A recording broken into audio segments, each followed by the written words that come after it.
When I was in the 6th grade, I was coming back from the gym and I was changing my clothes in the locker room, and all of the other girls came in, and one girl said that I had taken her clothes or hid them or something, and I said, look, no, I really didn't.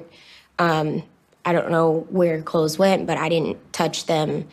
And it wasn't just her and her friends huddling around me. It became a lot of the girls, and especially the bully type girls in the school that were bigger than I was, that were taller, that were ready to fight. I ran out of the locker room and I went upstairs, and I just remember like huddling in one of the bathroom stalls and like hearing the other girls running up and down the hallway looking for me. Fortunately, I had a cell phone, and I called my mom and said, I need you to pick me up from school. I can't be here anymore. If someone had done something and said, hey, are you okay? Or is there any way I can help? Or stood up for me in that moment where I was in the locker room and everyone was ganging up on me, I think that I wouldn't have been affected as hard as I was with the bullying if somebody had done that. It's important for every bystander to know that they have a purpose, because they have the potential to maybe possibly even save somebody's life. My experiences with bullying growing up were, first it was name calling in school when I was younger, in elementary school, and people would say mean things then. But as I started to get older and go into middle school, it was so much more cattier. And then came the cyberbullying. Somebody's older sister had said that I looked heavy and that I should start throwing up. And to say that about anybody is horrible, let alone a 14-year-old girl.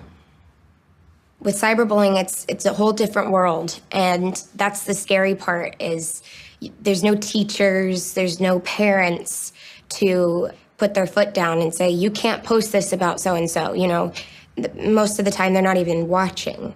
So I think it's up to the kids and the teenagers that are on these sites to take the responsibility to step up for one another and really make sure that none of this happens, to make sure that it's being monitored. If you see something going on in front of you that's not right, you should stand up for what you believe in. You could be a hero for somebody if you stand up for someone. It's just really important that that person who is being hurt doesn't feel hurt and alone, but they feel like they're being supported by someone else and someone is standing up for them. We are so blessed in our generation to have the internet and sites on there that are used for good. You know, you can go on charity sites and donate money. And if you can't donate money, you can talk to your friends and stay connected with them, but say positive things. And it would only be a shame if none of us used it for good. I think there are definitely ways, whether it's learning and doing your homework or researching things that, you're just interested in. For me, when I get on the internet, I know it's really tempting not to go on these gossip sites to see, what's going on or what so-and-so saying about the shoes that I wore. I want to know, but at the same time, I know it's better for me if I go on CNN.com and learn about what's really going on in our world. And also going on my Twitter and reaching out to people if they're having a hard time or showing my support, or even just quotes that are inspiring to me. I just tweet them. And as simple as that, that little action can really actually change someone's day without me even knowing it. Even if you don't have as many followers as I do, you have people that are going to be reading it. And if you put positivity out there, positivity is what you're going to receive. If you are at school and you see a new student who is maybe being pushed around or, even just doesn't have any friends at school, I think one of the most exciting things about having a new person come to your school is not only do they have a new slate, but you also get to have a new slate with this person.